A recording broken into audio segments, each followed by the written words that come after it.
Hello. Hello.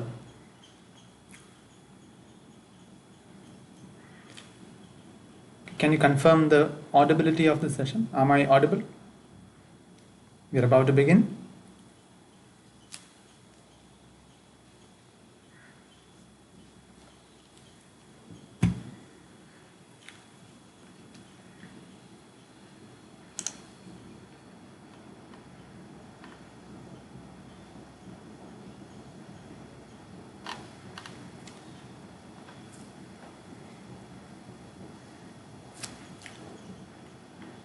Yeah, I believe I'm audible to all of you.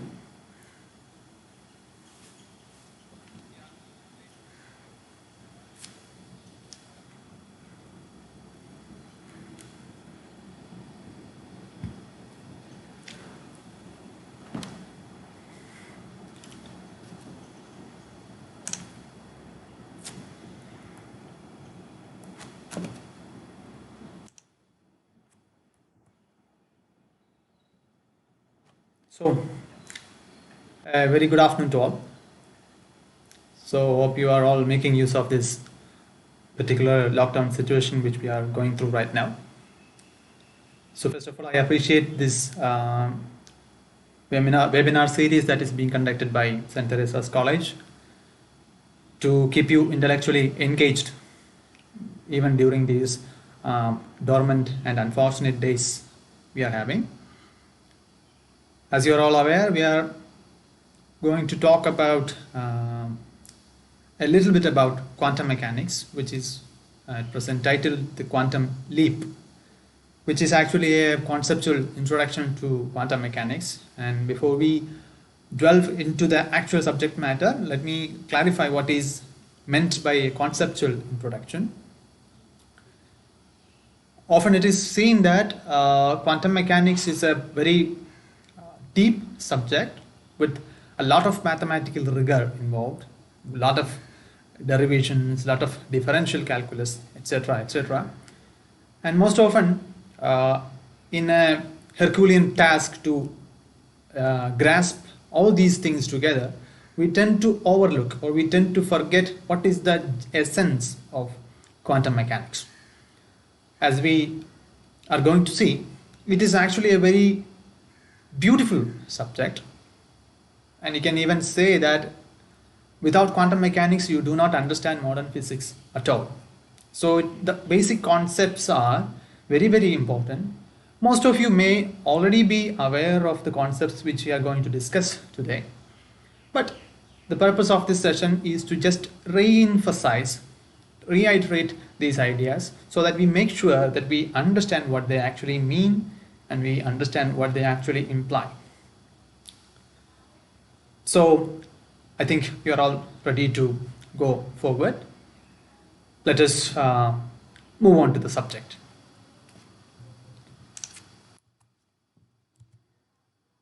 So you might have already encountered the word modern physics many times in your curriculum. And if someone asks you what is meant by modern physics and what makes physics modern, that question needs to be addressed. Because we have a distinction between modern physics and classical physics. What is the difference between classical physics and modern physics? That is the question that we need to address at first.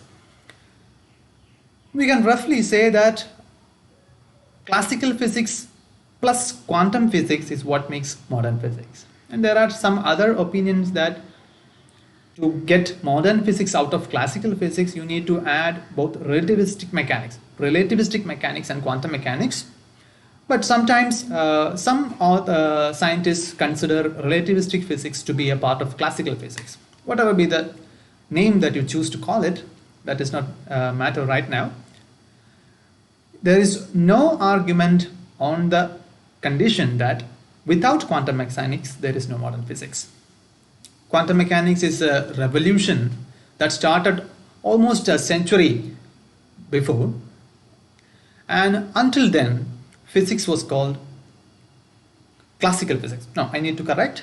It was after the invention of quantum physics, there was a distinction between modern physics and the classical physics. The physics that was existing prior to the invention of quantum physics was later called classical physics. So that is an unfortunate statement. That is an arrogant statement made by Lord Kelvin towards the end of 19th century. You all know Lord Kelvin. His original name was William Thomson. He was also called Lord Kelvin, and the modern temperature unit is also named after Kelvin. And he once made a statement in a conference of scientists at that time that there is nothing new to be discovered in physics now. Okay, that was a very arrogant statement. And what he meant was almost all the secrets of the universe or the nature we are living in is completely discovered, and what remains is just more and more accurate measurements. He was very confident that all the phenomena that we come across around us are already explained by the physics of that time, which we call classical physics right now. And he was confident that whatever improvement is expected to come is expected in the accuracy with which measurements are made. Anyway, sometimes these statements make their own marks. Soon after this statement was made by Kelvin, there were a lot of new discoveries springing up from various parts of the world. And Henry Becquerel came up with the discovery of radioactivity. Wilhelm Conrad Röntgen came up with the discovery of X-rays. Photoelectric effect was discovered by Heinrich Hertz. And there are so many similar phenomena that were totally new at that time, which the classical physics was completely unable to explain or describe. They did not know why these phenomena is happening. You are seeing energetic radiation coming out of the nuclei of atoms, and classical physics did not know where it came from. And you see that certain frequencies of light, when incident upon certain metal surfaces, gave rise to an electric current out of which, and there were certain connection between the intensity, the frequency, and the amount of current in the photoelectric effect, which could not be accounted for by the current or the then current understanding of physics. So that was when it was apparent that there needs to be some serious revision to the physics of that time, so that these new phenomena could be accounted for efficiently. So what was yet to come? And there was a particular experiment or an observation that needs special attention in this case. It is called the black body radiation, which we all know. If you take a piece of metal and heat it, you can see that it heats up, and at a particular stage it begins to glow. Visible radiation, visible light is emitted from that metal piece. And if you heat it further, you can see the color of light emitting from that metal piece to change. Suddenly it may appear red at earlier stages, then it may slowly move on to the yellow, orange stages, and it can, if you heat it up to sufficiently hotter conditions, it can actually reach a condition of blue color. And this is in a technical term, we say that the peak of wavelength that is emitted by a hot body changes with respect to the temperature of that object, and that phenomenon is called the black body radiation. And as you already know from your curriculum, that there were different attempts to explain why this black body radiation curve looks like this, as you see in this graph. This is the experimental curve. The dots you see are the experimental curve. You can see that this is the wavelength, this is the intensity of light coming from it. You can see that there is a peak, there is a bell curve corresponding to it. And no one could explain why this curve follows a bell pattern. And there were multiple attempts. The most important one of them was Rayleigh-Jean's law, which would match with the experimental black body radiation curve fairly well, but only in the lower frequency region. And there was another law, Wien's law, which was successful in the high frequency region, but there was no single theory that could explain the entire black body radiation curve. And you can see that the Rayleigh-Jean's law predicts an infinitely high energy density towards the longer frequencies or higher frequencies. And that is to today known as the ultraviolet catastrophe, because when you reach the higher frequency of the visible spectrum, which happens to be the region of the ultraviolet region, that law predicts an infinite energy density which is physically meaningless. So that paradox at that time is now known as the ultraviolet catastrophe. And ultraviolet catastrophe was one of the major reasons why the scientists needed an entirely new theory to explain. And another thing was photoelectric effect. And you know what photoelectric effect is. And at the time of invention of discovery of this photoelectric effect, our understanding about the light or general radio waves, electromagnetic waves at that time was that they are propagated in the form of waves. But when waves are incident on a metal surface, you see real electrons coming out of the metal surface, breaking the potential well they are already confined within.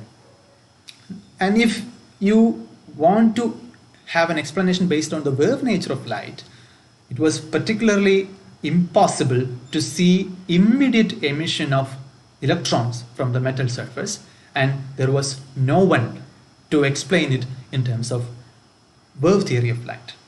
Now, coming back to the ultraviolet region, you can see that there is one particular equation which is called the Planck's law, which fits fairly well with the experimentally observed curve of black body radiation. And that is when Max Planck came up with his equation, where he put forward a formula that could fit very well with the experimental black body radiation curve. But there was a problem involved with that. The Planck's attempt to explain this curve was a purely mathematical trick, that there was no underlying physical basis for his assumptions.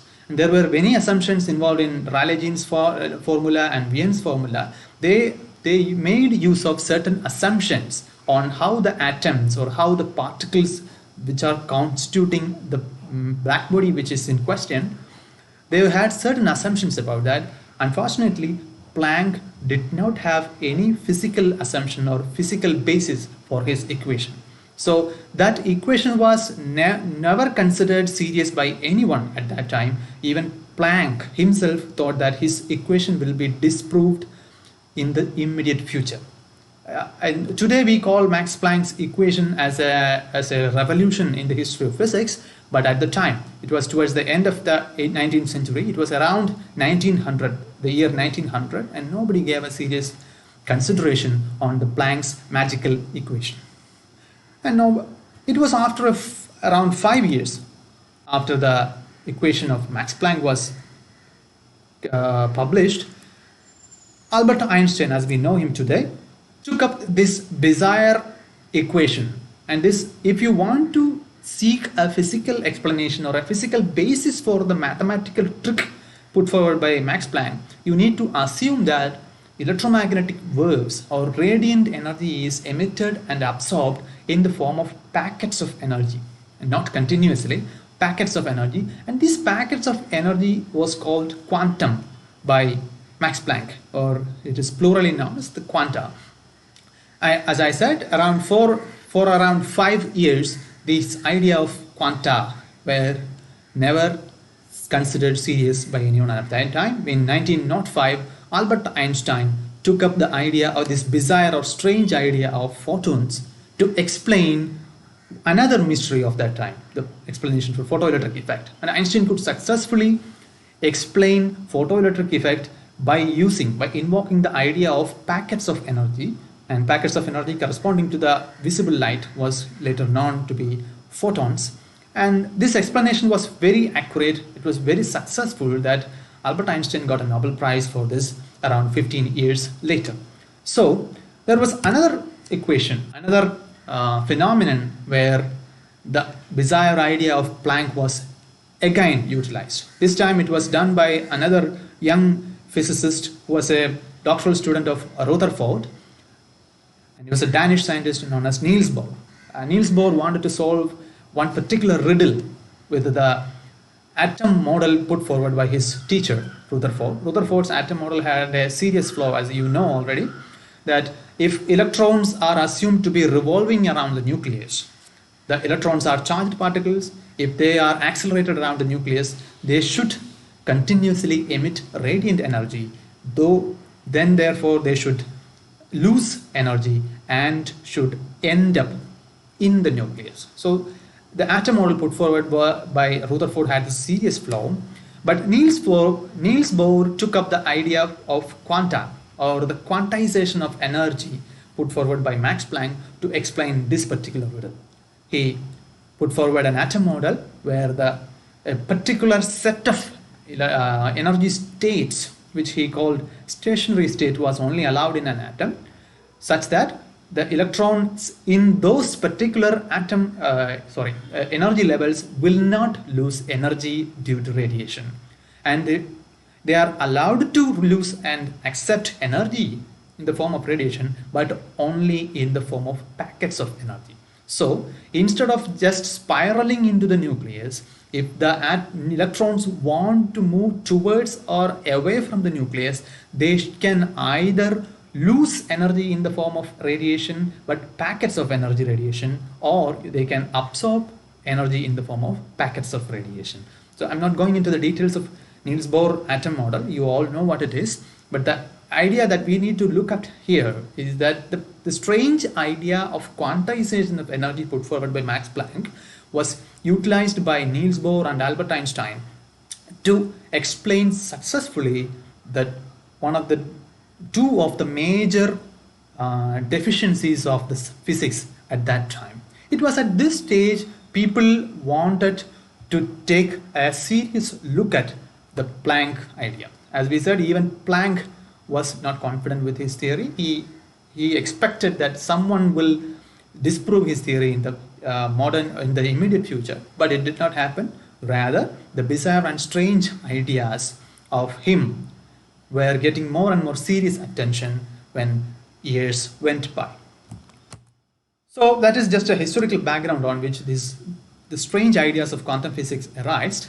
And if you leave history to its course, and now we want to focus on the 4 pillars of quantum mechanics. These are the 4 ideas that constitute the pillars of quantum mechanics, which is quantization, the wave-particle duality, the uncertainty principle, and superposition.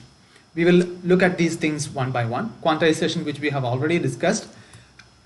Quantization is implying that certain quantities are such that you cannot have any value for them. They are supposed to take only a certain discrete values. So any quantity is quantized if they are available only in the form of discrete quantities. You can suppose you want to go to a grocery shop and you want to buy some oil, or you want to buy some rice.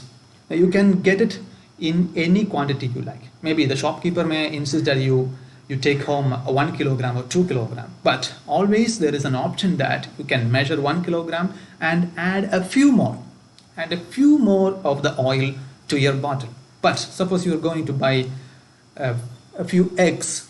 Okay, you want to buy eggs, you get 1 egg, 2 egg, 3 egg, but can you get 1.5 egg from a store? You cannot, because egg is a quantity, or something that is sold only in discrete packets. You can say that the purchase of egg is a quantized business. Okay. Otherwise, some other things can be varying very continuously, but certain things. Another suitable example will be how you withdraw money from an ATM counter. There are certain allowed packets of money which we can access from that. You cannot withdraw 15 rupees from an ATM counter, can you? So these are all examples of quantization in our real life. But if you go to the microscopic level, you can see that the energy associated with these microscopic particles are always quantized, because they cannot have any energy. They are only allowed to have a certain discrete or specific values of energy on their own. And not just energy, even quantities like angular momentum are considered to be quantized. You can see the physical effects caused by the quantization of angular momentum in the form of the spectral lines observed in all the emission spectra of gases. Okay, and there is one more very interesting feature, that is spatial quantization. As you know, angular momentum is an example of a vector quantity, and vector quantity has both magnitude and direction. So if you say that angular momentum is quantized, it is not just the magnitude that is being quantized, it is also the this direction. So that means if the electron has a particular angular momentum, it should have a direction for the angular momentum. So if that direction is quantized, this angular momentum cannot just point in any direction.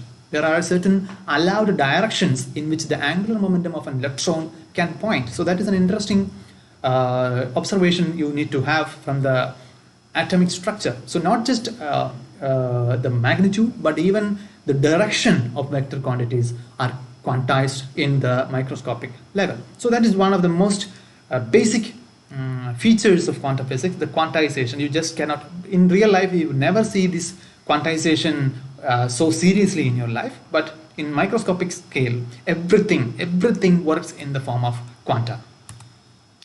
So to go to the next basic idea, you will have a look at a very familiar experiment which you already know as the double slit experiment, but this time we are just having a slit experiment with particles instead of light. You know, the double slit experiment had a very crucial role in establishing the wave nature of light, which was done by Thomas Young, and there were multiple attempts by other scientists of his time, which made a very solid foundation to the wave nature of light, and towards the middle of the 18th century.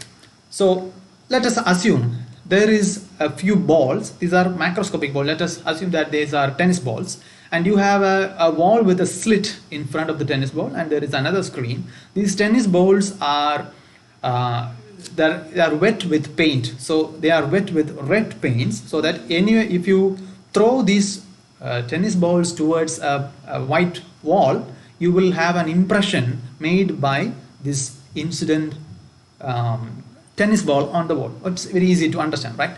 So if you continuously throw these balls, using some ball fire or a bowling machine, if you throw these balls towards this wall through this slit, what is the pattern you expect to get on the wall? It is very easy to assume. It is very easy to imagine what happens.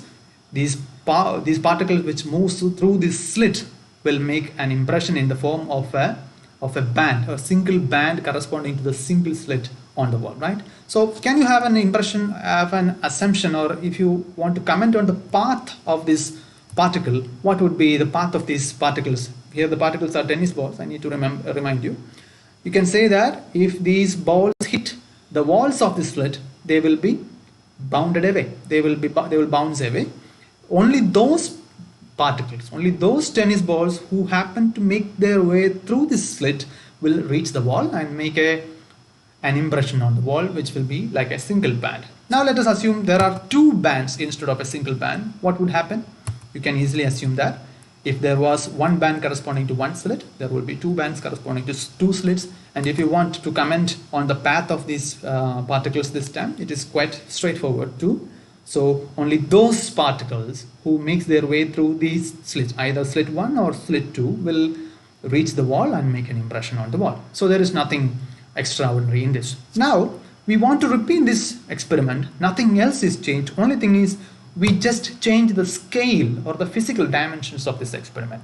We are doing it in the microscopic realm. Okay, instead of tennis balls, you have electrons. So if you are having electrons, what will be the slits, what will be the screen? Those are all experimental details which we do not want to look into right now.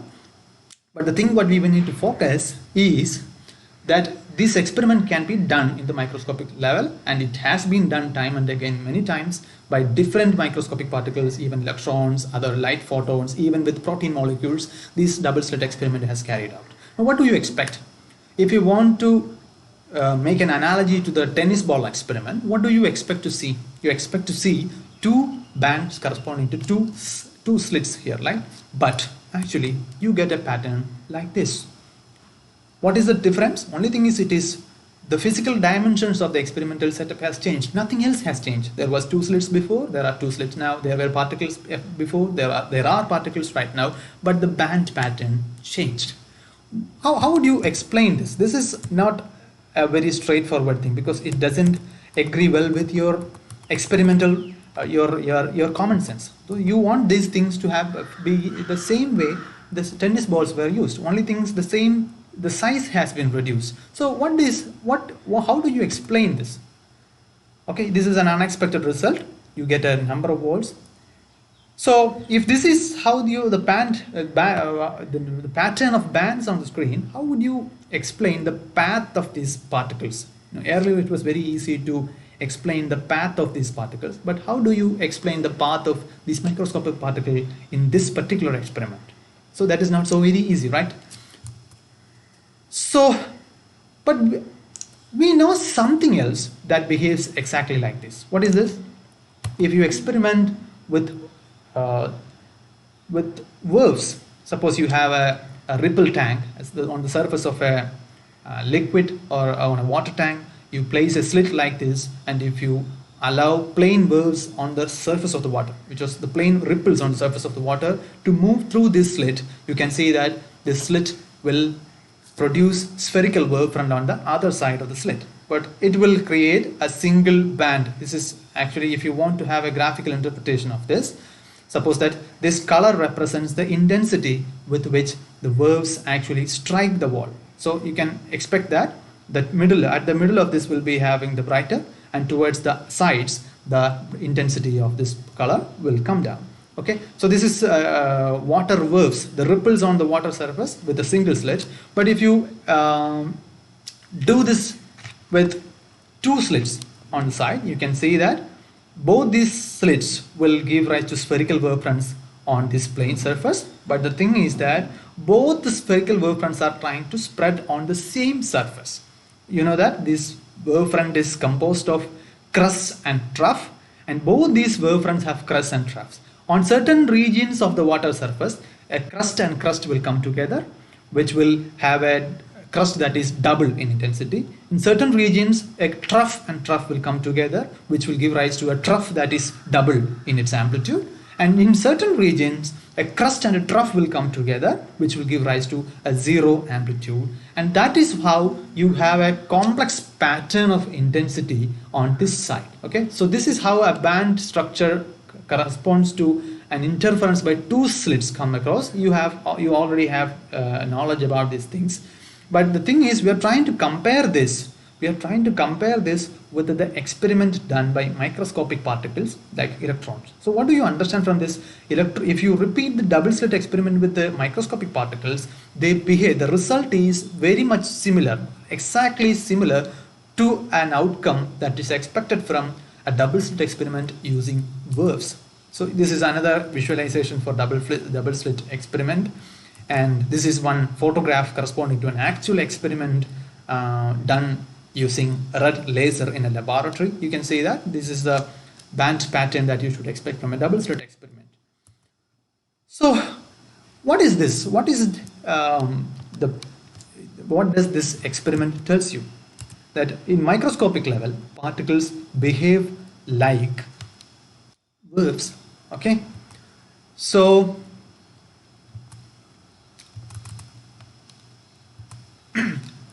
but the thing is, if you want to make an analogy between electrons and waves, these things are going to be a bit tricky. No? These electrons are actually particles, and waves are exactly having a property which are never suitable for the description of a particle.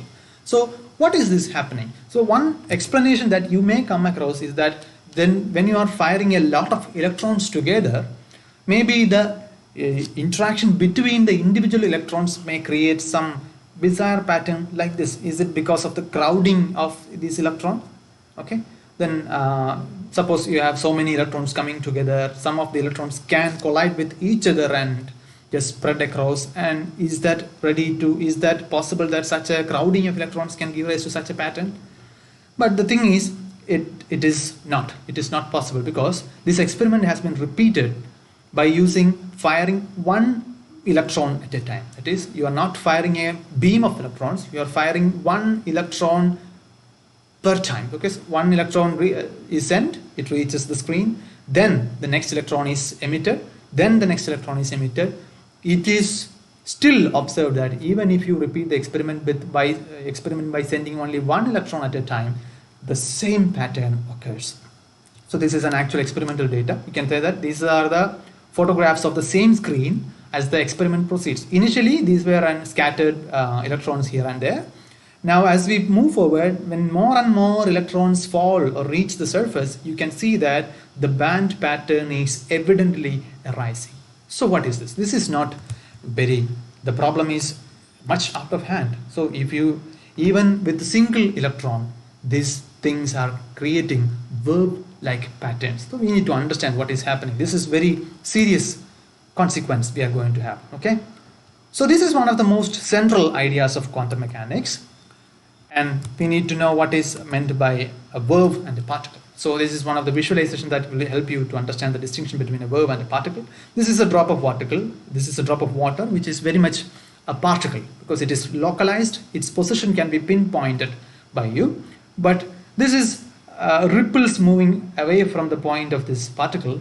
But if you want someone to point at the verb, where will you point?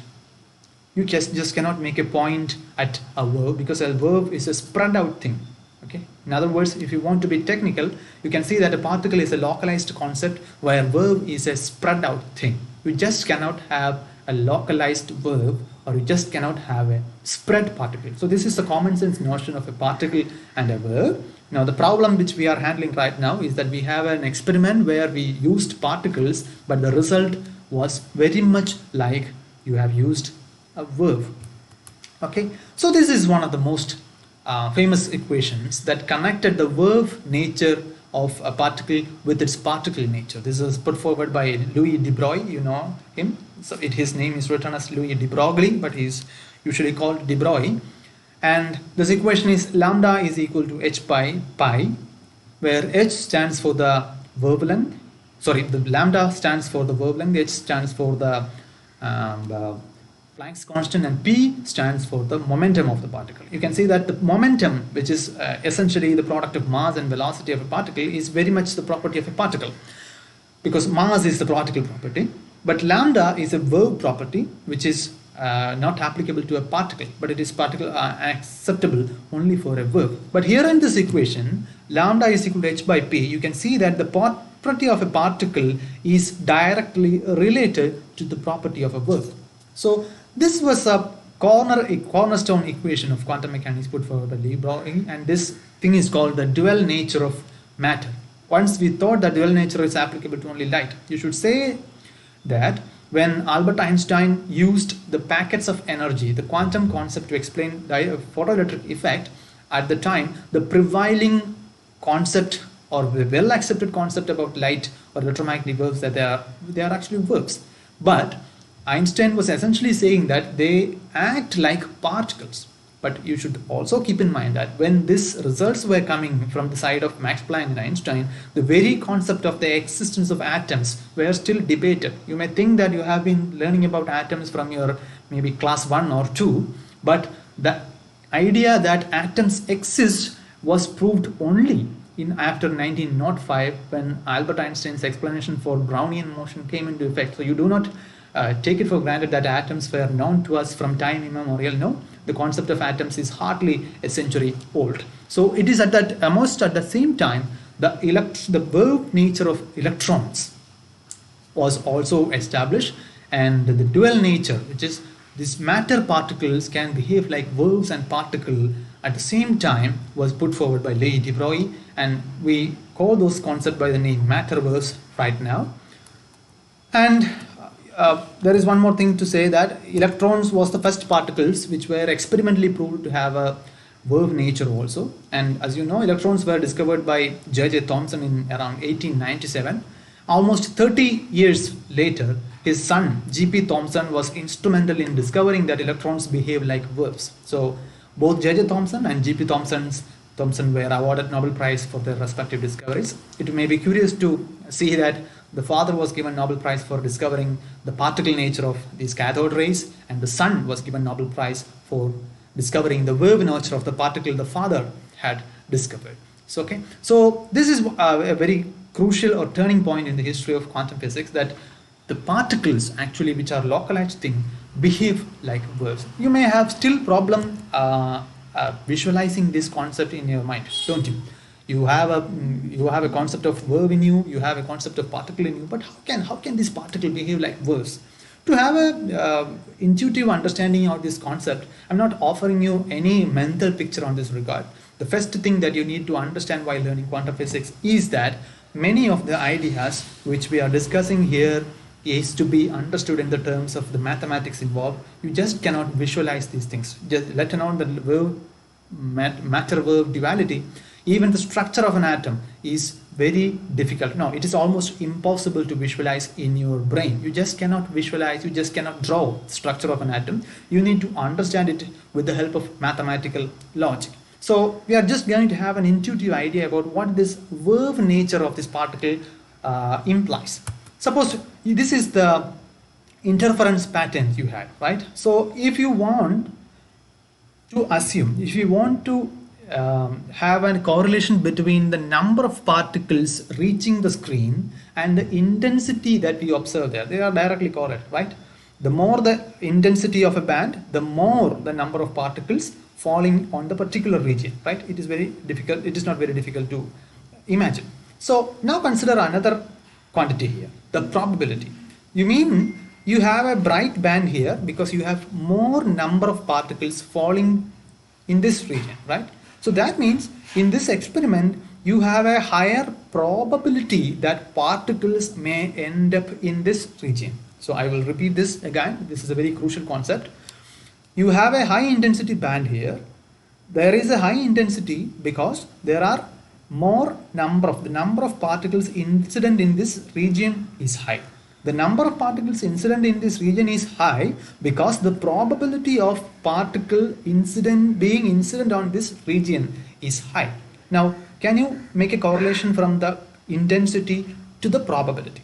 Now, if you want to have an explanation based on the conventional verb interference, you can see that the intensity of the verb is the square of the amplitude. So, what is the intensity interference pattern you see? That is formed by if A1 is the amplitude of the one verb and A2 is the amplitude of another verb, A1 plus A2 the whole square, right? Then there will be A1 square, there will be A2 square, there will be a term 2A1 A2, and this 2A1 A2 may be positive or negative according to the sign of A1 and A2. That is what actually causes the interference. If you want A1 plus A2 the whole square is equal to A1 square plus A2 square, that is conventional. Okay, you just cannot have that because there is in conventional. Okay, I will come to that idea later. I will be confusing you at this stage.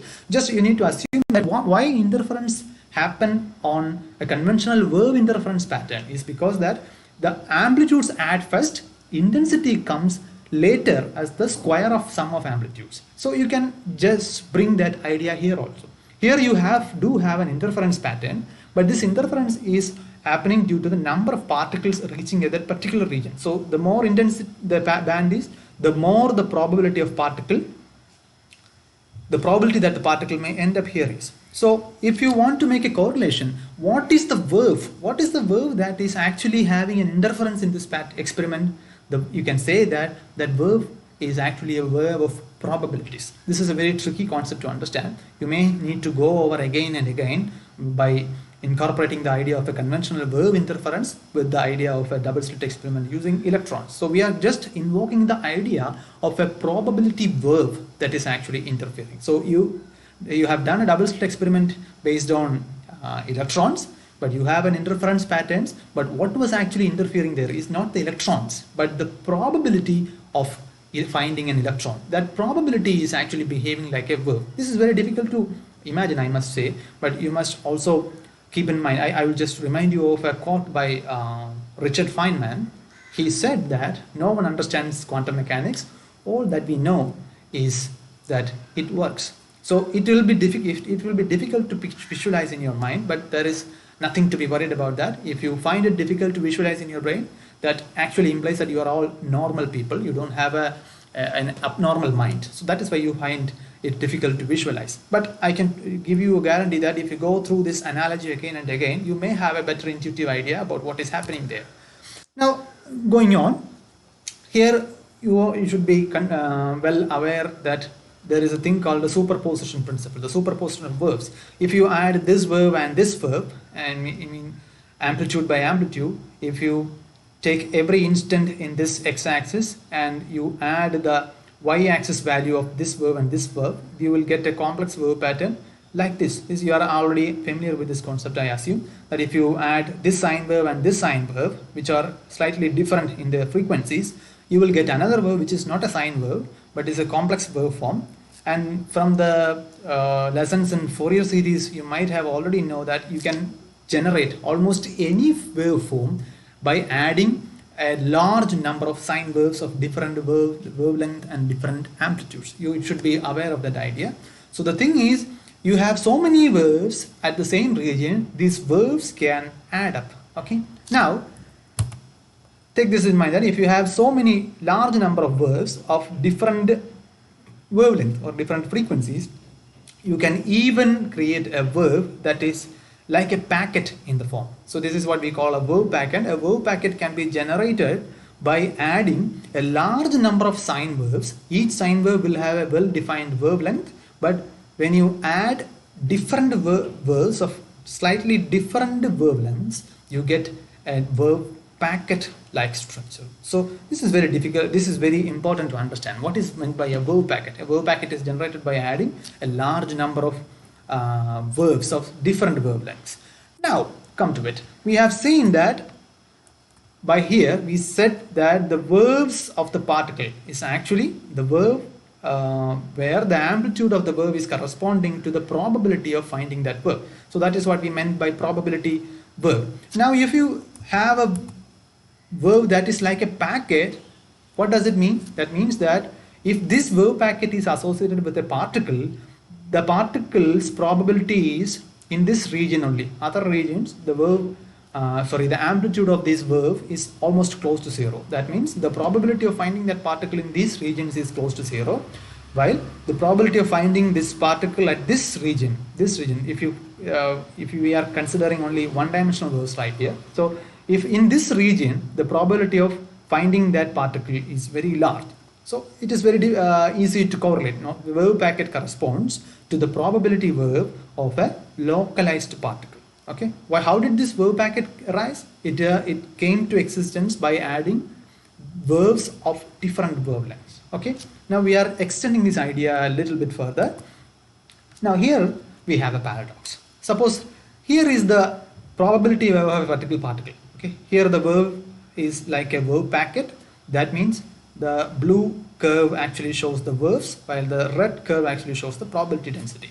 So we can see that the probability of this particle, the probability of finding this particle is almost completely confined within this small region of space. Okay. So if the probability is confined to a small region of space, what does it mean? It means that the particle is more or less a localized particle. You can certainly say that. Suppose I am a particular kind of person who goes to office at a particular fixed time and comes back to my home from the office at a particular time.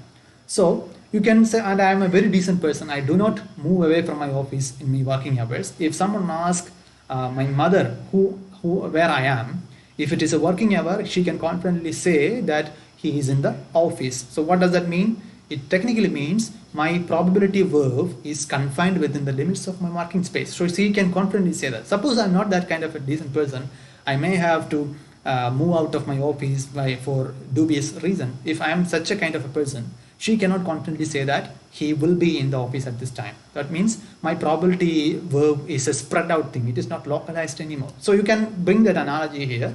If you have a localized verb packet associated with a particle, the particle is confined to a small region of space, or in other words, his position, the position of that particle is almost easy to pinpoint. But if you consider a verb where a sine verb is associated with it, a sine verb is the probability verb corresponding to this particle. That means it has the same amplitude in different regions of space. That means the probability of finding the particle is maximum here, here, here, here. Or in other words, you can say that if someone asks where is this particle, it can be here, it can be here, it can be here, it can be here. What does that mean? That you tend to have loose confidence on the position of the particle.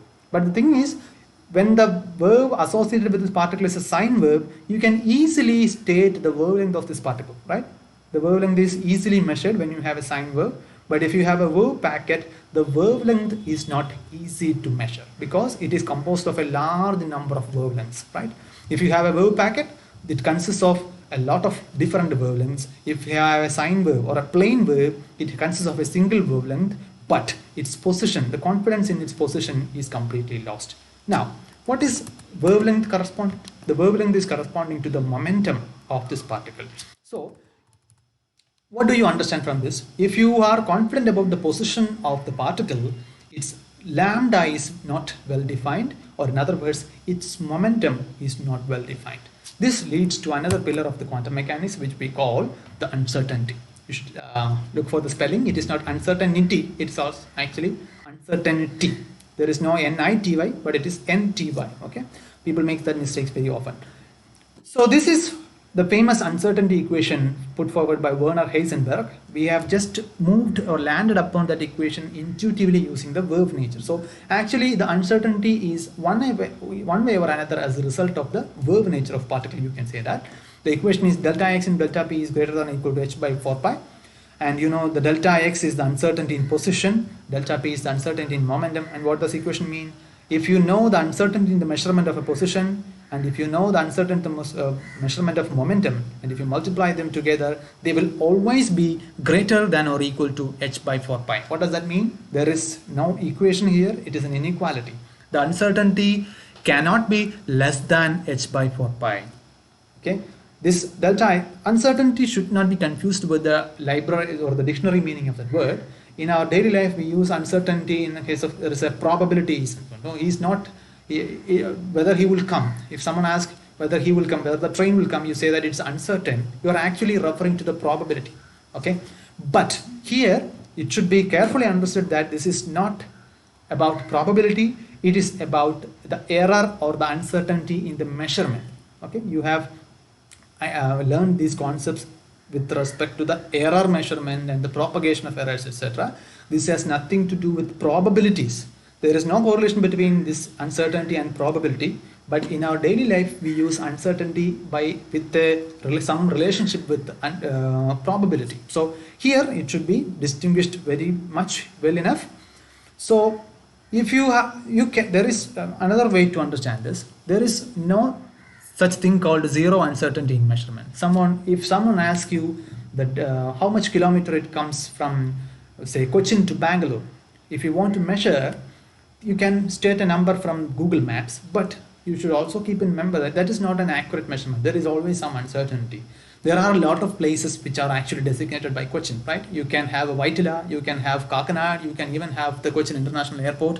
These are places that are actually separated by kilometers of distance. And even in Mumbai or even in Bangalore, you have Vamanahalli, you have Electronic City. There are so many places which are actually kilometers apart. So there is always some amount of uncertainty involved in any value you state. The only thing is, what is the affordable value of uncertainty you have? That is all. There is always an uncertainty involved.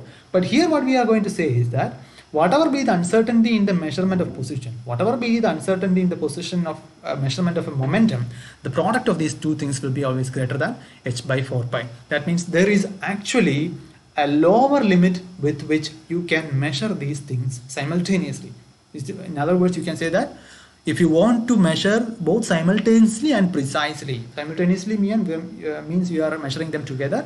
Precisely means you are actually measuring them with very low uncertainty. So there is always a limit up to which these things can be measured simultaneously and precisely. Okay, that is the meaning of uncertainty. You cannot measure the position and momentum of a microscopic particle with very fine accuracy. Okay, there is always a lower limit up to which an accuracy can be achieved. There is no limitation if you measure these things separately. That should be kept in mind. This is applicable only if you measure the position and momentum together. If you want to measure them separately, there is no limitation to that. If you want to measure the position at this time and later you choose to measure the momentum, this equation is not valid. This equation is valid only if you want to measure them together. What is the meaning of this? Suppose you have a car that is moving from Trivandrum to Cochin. So if you want to measure the speed of it, the speed is directly proportional to the momentum, right? The speed multiplied by the mass will give you the momentum. If you want to have a very accurate value on the speed of the car, you may have to compensate, or you may have to compromise on the value of position. You can say that this car had precisely this value of momentum between this place and that place. What does that mean? There is an uncertainty in the momentum. Or if you want to have a precise position measurement, you can say that this car was exactly at this place when its momentum was between this and that. What does that mean? You have a precision in the measurement of position, but the momentum, the precision and the value of momentum is lost. That is actually meant by what is meant by uncertainty. And this is even applicable to other pair of variables called the conjugate pairs, which are applicable to energy and time, which are also applicable to angular position and angular momentum. But why do we feel this uncertainty in our daily lives? It has something to do with the value of the Planck's constant that we will come to on later. So this gives rise to another interesting phenomenon, which is called the quantum tunneling, which you might have already learned as part of your curriculum. Quantum tunneling means that even if it is physically impossible for this particle to circumvent a particular hurdle, suppose you are in a well, which is that means if you fall on a well, you are actually bound by a gravitational potential well. If you want to move out of this well, you have to possess an energy that is equivalent to the potential energy you will have if you move a height that is equal to the depth of the well. But by quantum principles, you might have encountered that there is a definite possibility that the wave function of this particular particle inside this well can actually leak through this potential wall and spread outside the well. Okay, this should not be taken in the wrong sense. The word is tunneling. That may bring to your mind something that you're making a tunnel using some heavy equipment, but the word is tunneling, but it has nothing to do with your concept or your mental picture of the word tunneling. It actually means that the probability of finding this particle outside this potential well is not zero, because the amplitude of the probability wave is non-zero outside the well. That means there is a definite probability of finding this particle outside this potential well. That does not mean that the particle has to move over this wall. That does not mean the particle has to tunnel through this wall. It just means that it is possible to see the particle outside this well. Now, you may think that I am bluffing here. Actually, there is no bluffing involved. This is how the tunneling works.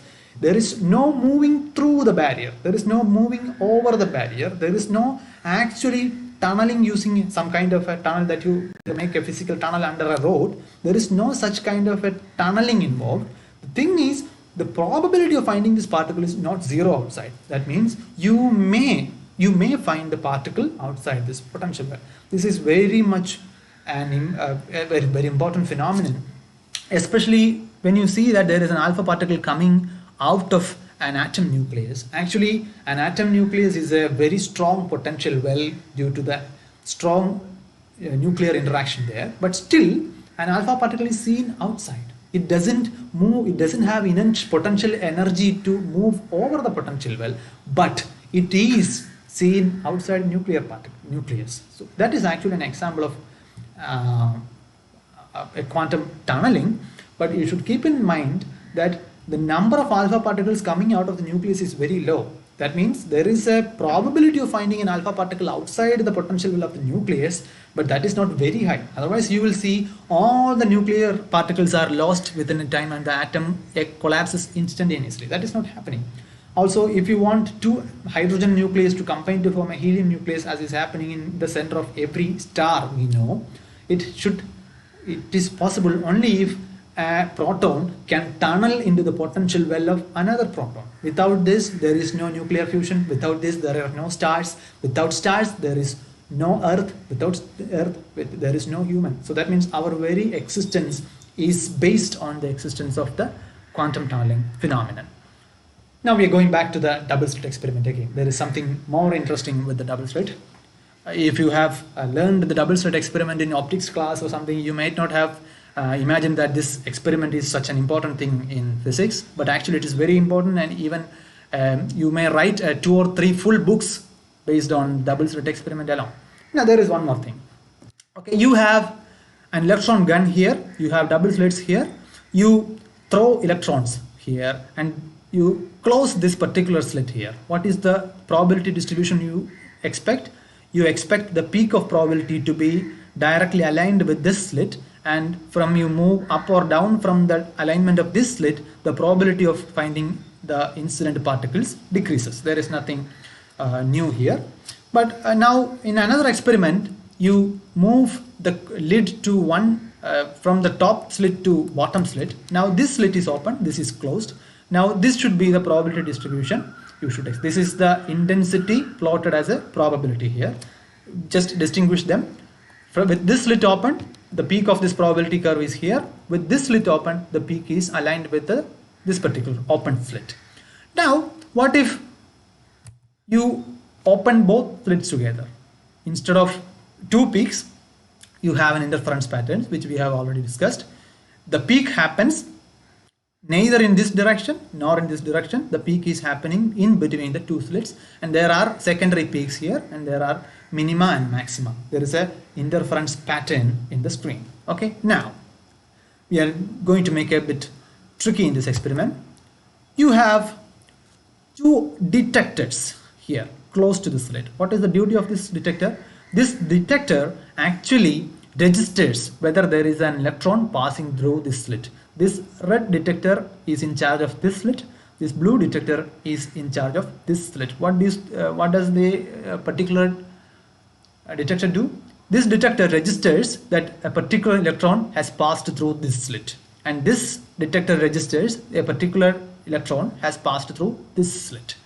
So what is the pattern you expect? You see that there is no interference pattern. Okay, just remember, there is no difference between the slit arrangement of this experiment and this experiment. Only thing is, this time we are actually registering the path of electrons.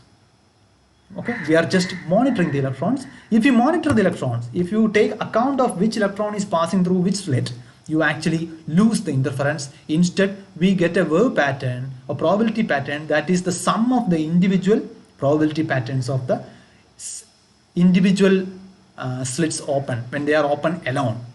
When this curve and this curve are added, you get a single curve like this. So you lose the interference when you measure what is going on here. What does this mean? Now, this is called a superposition principle.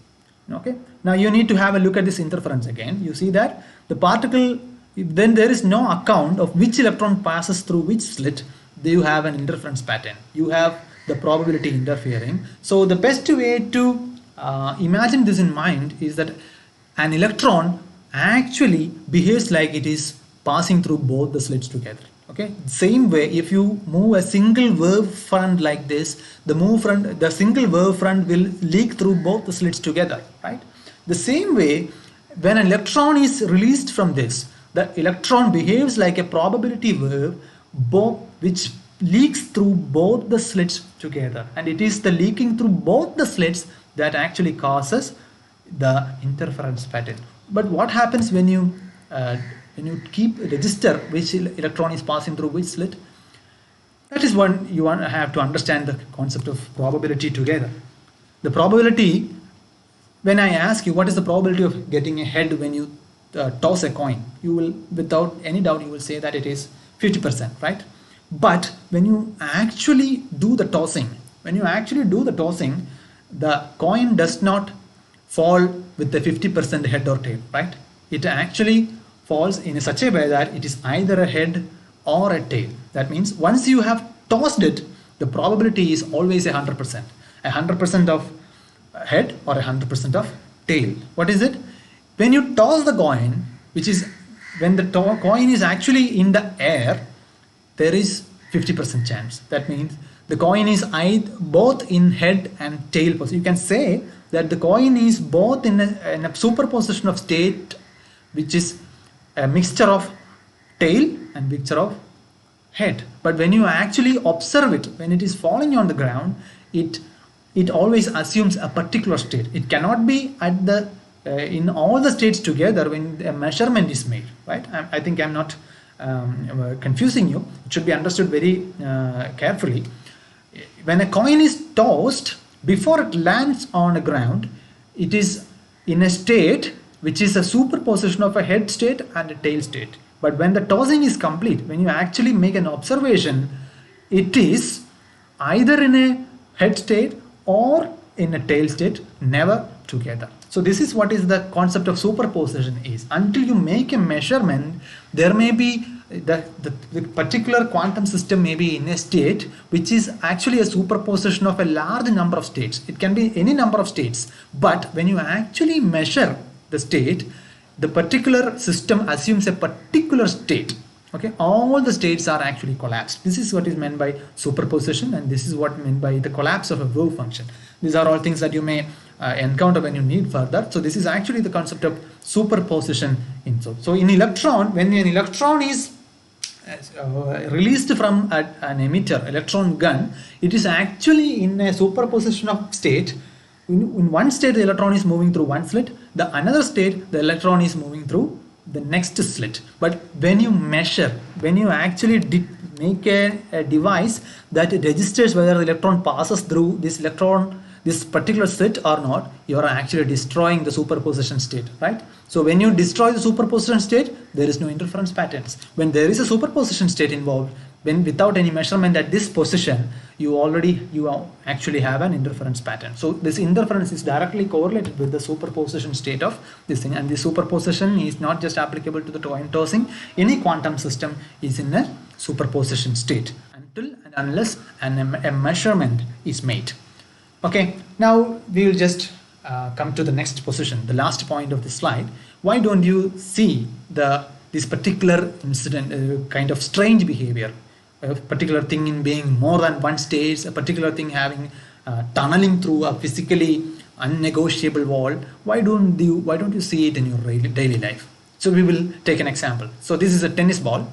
A tennis ball is typically of the mass 60 grams. It should be of the size of a 7 centimeter diameter, and its speed will be typically around 70 meters per second. And with these values, we will calculate what is the wavelength of the a moving tennis ball. Okay, you can use this equation lambda is equal to h by mv, and reach at the value of wavelength, which is equal to 1.6 into 10 raised to minus 34 meter. So this is the wavelength of the probability wave associated with the moving tennis ball. So how big is this? Just look at this. If the speed is known to be accurate 0.001 millimeter per second, so you measure the speed with a very fine accuracy. You know how much it is. It is 0.0001 meter per second. Usually that is not physically possible. We do not require it at all. You don't have the speed of a tennis ball with this accuracy. But even if you assume that you know the speed to this accuracy, the uncertainty in position, you should keep in mind, remember that the more the accuracy in the speed, the less the accuracy in the position. Okay, so with this accuracy, the uncertainty in position will be 8.8 into 10 raised to minus 30 meter. Okay, well, how big is this? This is actually a 1 lakh crore portion the size of a hydrogen atom. So what is that? So, but you say that there is an uncertainty in the position for tennis ball, but how big is the uncertainty? This uncertainty in the position is actually far small compared to the size of a hydrogen atom. But that is not an uncertainty at all. So this is how, but still you should remember that this value is not zero. Okay, this is practically zero, but this is not equal to zero. There is a huge gap between being equal to zero and slightly or very being equal to zero and being equal to a very small number. They are never equal. Okay, so this is how you do not see quantum phenomenon in your daily life, because the uncertainty involved in this position is very small, such a small quantity that you cannot even imagine to measure this uncertainty. Okay, now what about an electron? The electron, the mass is 9.1 into 10 raised to minus 31 kilograms, speed is 2 into 10 raised to 6 meter per second, wavelength is 3.6 into 10 raised to minus 10 meter, and this wavelength is actually 4 times the size of an atom. Okay, the electron is actually a constituent particle in an atom, which is actually around 2000 times smaller compared to other particles in the atom. So this particular electron is associated with a wavelength that is actually 4 times the size of an atom. Okay, so that means the uncertainty in the position of electron is very large compared to the normal volume in which the electron is actually confined. So that is why uncertainty is a serious business as far as an electron is concerned, but it is a negligible thing as far as a macroscopic moving object like a tennis ball is considered. So this answers why you are bothered about uncertainty in the microscopic region alone and not in the macroscopic region. You do not talk about the quantization of energy of a moving earth around the sun. You do not talk about the quantization of the position or the angular momentum of a moving tennis ball. Okay, why? Because these quantization effects are very, very small compared to the dimension they are actually existing in. Now, what if the h were sufficiently large? Okay, you know that why these values are so small? Because wherever you go, whatever be the equation you are dealing with in quantum mechanics, you have an h here, and this h is actually a very, very small quantity. It is 10 raised to the order of 10 raised to minus 34. Actually, that is why it is physically meaningless or physically negligible in every daily life situation, and is applicable only in which the mass, velocity, distance, etc. are of the order of the Planck's constant. So if you have some supernatural power to increase the value of Planck's constant to say 2 or 3, you may see a car tunneling through a Great Wall of China. You may see a sane person whose probability is equal in his office and in his home. He's simultaneously seen both in his office and home. He's in a superposition of states. These are all possible if you somehow blow up the value of the Planck's constant to a very high and noticeable number. Okay, so let us conclude this session. I think I have taken a little more time. I was trying to explain. I was very careful not to confuse you, and notes nothing is misleading for you. So this is how we end, and I would like to conclude with a thank you and a quote from Niels Bohr. If you are not shocked by quantum physics, you have not understood. That is actually the beauty of quantum physics.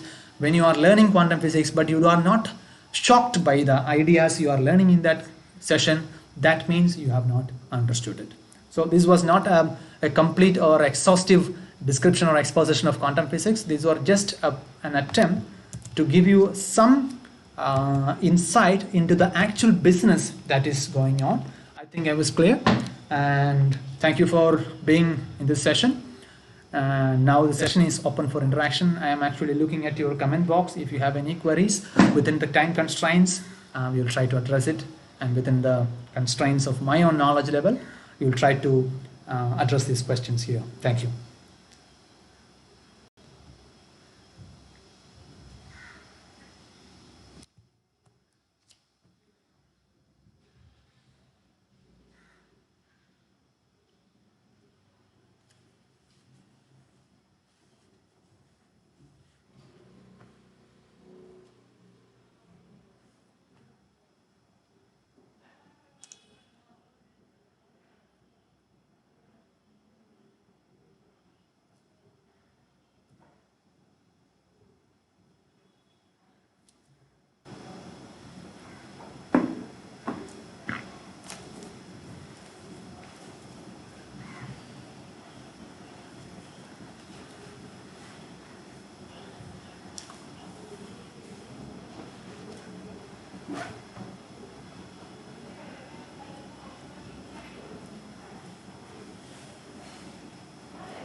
So we have one question which was asked whether the superposition theory principle has anything to do with the Schrodinger's cat. Actually, it is. The Schrodinger cat experiment is, if you are not aware of it, I'll just describe what it is. You assume that a cat is closed in a particular chamber. Okay, a cat is closed in a chamber, and within that chamber there is a kind of a poison, a gas poison, which is enclosed in a glass vial, and there is a hammer which is about to fall on this glass vial, and this hammer is attached to a Geiger counter, which is actually expected to measure whether a particular radioactive atom is decaying. If the radioactive atom decays, the Geiger counter will count it, and when the Geiger counter registers a radioactive decay, the hammer will be released. The hammer will just break the poison gas, and the cat will die. The only thing is the radioactive radiation, the radioactive decay is a quantum phenomenon. You just cannot predict whether it is going to decay or whether it is not going to decay. So you can say that the particular nuclide, radioactive nuclide, is in a superposition state where one state it is not decayed, in another state it is decaying. So unless you make a measurement, unless you look at it, you have no way to say whether the atom has decayed or not, because it is in a superposition state until a measurement is made. So whether the cat is being alive or dead is directly dependent on whether the atom has decayed or not. What does that mean? If the atom is in a superposition of decayed and not decayed, the cat is supposed to be in a superposition state of dead and alive. So this is a curious thought experiment of Erwin Schrodinger, where the macroscopic phenomenon like the life and death of a cat is directly connected to the microscopic description of the radioactive nuclei. So this is actually an example in which superposition is discussed. Okay. And another question: can you differentiate photoelectric effect and Compton effect? They are actually very different phenomena. A photoelectric effect is actually when you allow radiant energy to fall on a metal surface, the quantum mechanically confined particle, like an electron, which is actually confined with the potential well created by the nucleus of the solid, it actually gets an energy that is able to get out of that potential well. So this is a phenomenon in which radiant energy is making an electron capable of getting out of a potential well. But Compton effect is actually a scattering process in which scattering by microscopic particles is actually making a difference, a change in the wavelength of the radiation. That is not directly connected with any photoelectric current or anything. This way, these two things are actually very entirely different phenomena.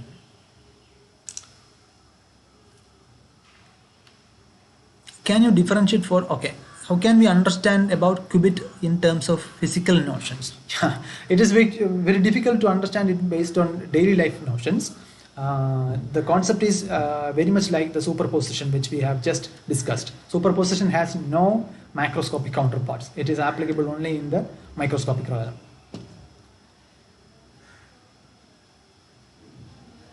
How the quantum physics and quantum mechanics are related to each other? Are they even related? Quantum physics and quantum mechanics are terms which are usually used in the same meaning, but there is a different word called quantum theory which is normally applicable to the quantum ideas before de Broglie's matter wave concept was originated. Because before that there was no wave nature or mechanics involved with the wave nature of particles involved. Only the quantization concept was there. As you know, the Bohr model, the photoelectric effect, etc. were actually triumphs of the old quantum theory. And later you might have learned about the Sommerfeld elliptical model of atoms, etc. Those are not accepted anymore. But there were failures of quantum theory.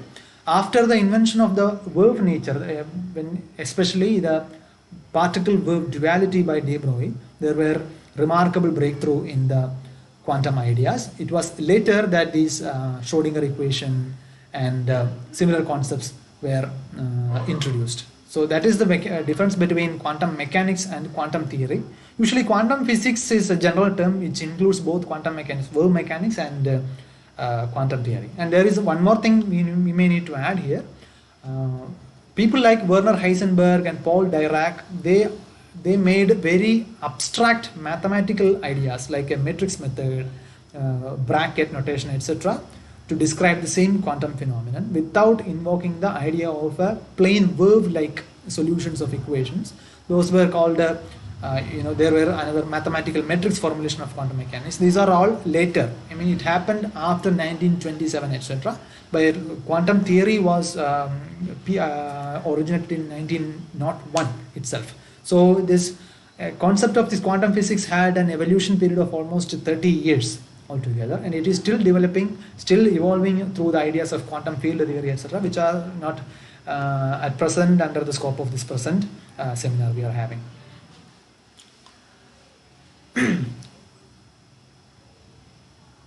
Is that mean the path of electron exists only if we measure or observe it? That is a very tricky question. Okay, the path, okay, I admit that I have already started about the the double slit experiment using the idea of, in which I have asked you about the path of the particles. But the terms like a path is actually a classical idea. When you learn quantum mechanics, you reach a startling conclusion that there is no physical significance for a path in quantum realm, because a path is actually a well-defined path, region of space where the probability of finding a particle is 100%. Okay, but in quantum realm you do not have a such thing like 100% probability or 0% probability. The probability is always between 0 and 1. So that means you do not have a well-defined path in quantum realm. So it is physically meaningless to talk about the path of an electron in a hydrogen atom or any atom. That is why in the due course of this seminar, I don't know whether you remember it or not, I have already mentioned that there is no role of such ideas in quantum physics. Things are actually meaningless in an atom. You cannot draw the picture of an atom. So we can confidently say, you do not have any way to say how an atom looks like, but you can say with 100% confidence that an atom is not like what you draw on a graph, on a book. You have a conventional way of drawing the structure of an atom using the Bohr model. Okay, you might have already learned that Bohr model have so many limitations, and it is actually, you can say that Bohr model is actually a wrong model of atom. But due to the familiarity of the model, you might have all learned the Bohr model of atom in your school classes. Due to the familiarity of that model, you still carry the picture of an atom, the Bohr model of atom in your mind. But be confident to say that the Bohr model of atom is a very misleading model of atom. You do not have a well-defined circular orbit around nucleus. You do not have a pinpointed electron. Electron is actually a probability distribution. You just cannot pinpoint an electron in a region around space. So the concepts like an orbit and trajectory and path are meaningless in quantum physics. Okay. Shall we call the pattern of double slit pattern as diffraction pattern or interference pattern? So these ideas need not be confused with each other. What is the difference between interference and diffraction? Sometimes the interference can be a result of diffraction. Diffraction is actually the tendency of waves to circumvent the obstacles. Okay, it happens everywhere. It is applicable to any wave. But the thing is, whether a wave can circumvent an obstacle, move through, bend over an obstacle, is dependent on the relative size between the wavelength of the wave and the size of the obstacle. Okay, if the wavelength of the wave is comparable to the size of the obstacle, or if the wavelength is higher or comparable to the size of the obstacle, it will surely bend over, it will undergo diffraction. But the wavelength of the light, if the wavelength of the light is very, very small compared to the obstacle, it will not undergo diffraction. So if you are talking to a person who is on the other side of the wall, you can surely hear his voice. How? Because voice is sound waves. It is mediated through sound waves. Sound waves have a wavelength that is of the order of a few meters. So the size of an obstacle, the wall which is separating you and your friend, is of the order of meters. So therefore the sound wave can actually diffract over this obstacle. But light waves have a wavelength that is of the order of a few nanometers, which is very, very, very small compared to the size of the wall. So therefore the light cannot diffract or bend over the wall. That is why you are unable to see the person, but you can actually hear the voice of that person. Okay, so this is how diffraction happens. Interference is happening only if there are more than one waves, and more than one waves are spreading on the same region and their amplitudes are adding up, either positively or negatively, whether it's a constructive interference or a destructive interference. But whenever two waves are adding, this is an interference. Two or more waves are adding their amplitudes, you have an interference. A single wave or more than one wave bending over an obstacle, you have a diffraction. Sometimes one single wave, which came to be two waves by diffracting over two obstacles, you have an interference caused by diffraction. So these two phenomena should not be confused with each other. They are entirely different phenomena.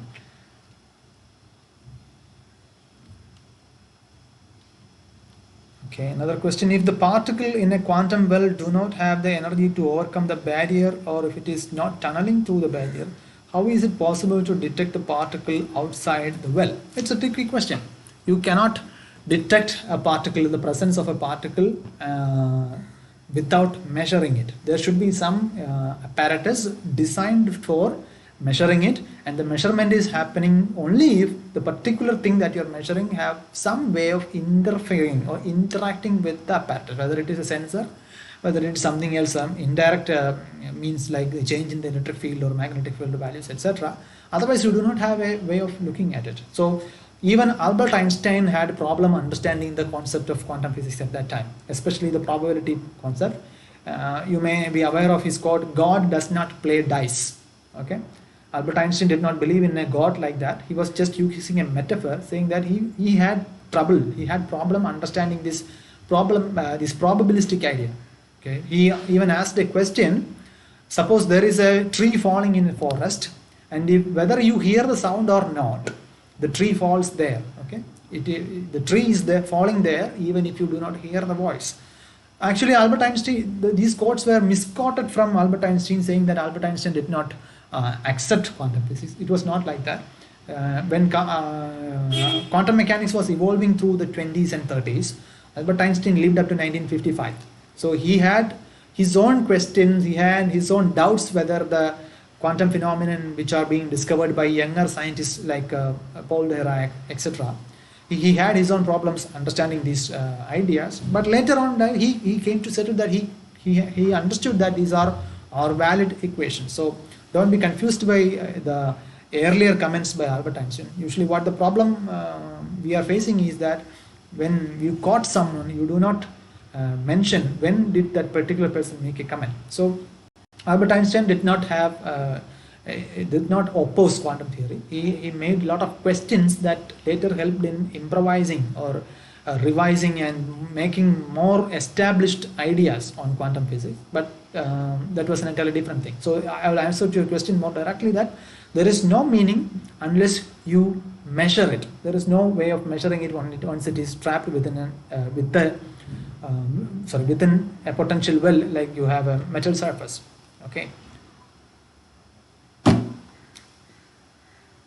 What is quantum field theory? So that is not within the scope of this present seminar. The thing is, I'll just give an overview. The quantum field theory assumes that the whole universe is actually made up of multiple fields. Even electrons are actually disturbances, or in another way of, in a sense, don't take my words literally, disturbances in the field of electrons, you can say that. Even protons, actual protons, when you detect a particle proton in somewhere, these are actually disturbances in the proton field, which is actually filled in the entire universe. Okay, if you are going into the realm of postgraduate level quantum field theory, you will get to understand it more in detail. But right now, the mathematics involved in the quantum field theory is hard to explain in words right here. I'm sorry for that.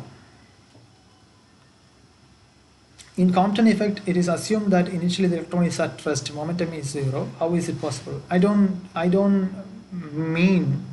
Okay, you are thinking.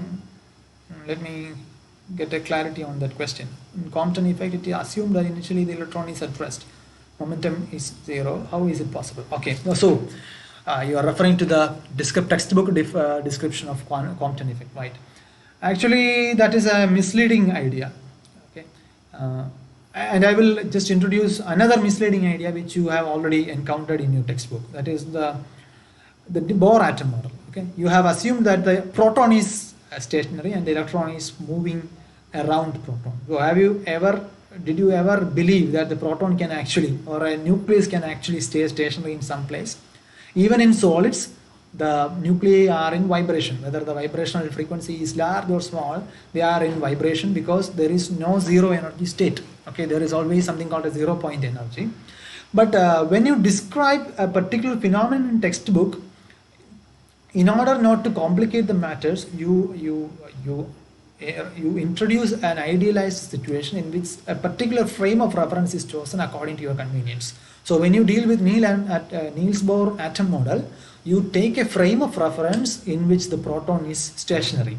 Okay, so that doesn't mean that the proton is actually stationary. Actually, the choice of a frame of reference is entirely according to your convenience. So when you are dealing with Compton effect, you can assume that the electron is at rest by assuming that your frame of reference is fixed in electron. There is nothing to do with the zero momentum electron. That is a tricky concept to understand, but that was an excellent question. I understand. I can appreciate you for the question.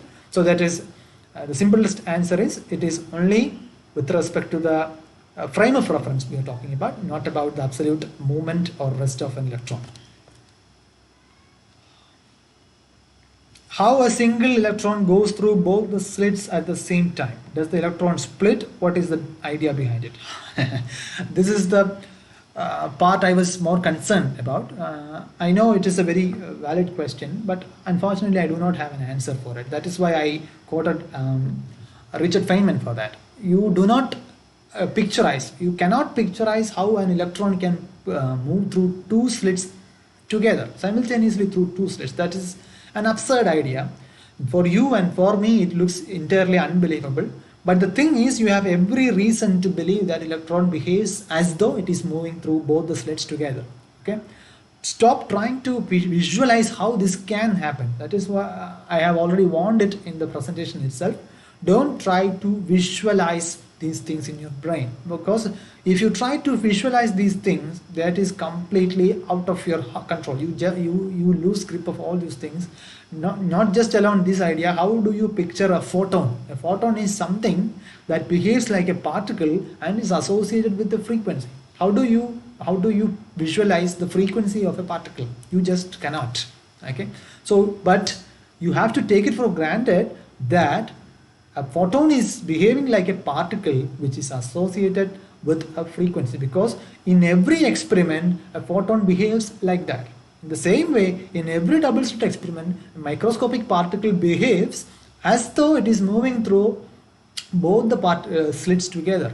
Okay, as though. That is a very tricky concept to understand. It behaves as though it has moved through both the slits together. We do not know how it went through both the slits together. So okay, so as a student I would advise you not to try to visualize this in your idea. Just try to understand how it behaves. Quoting Feynman again, we do not know how these quantum phenomena work.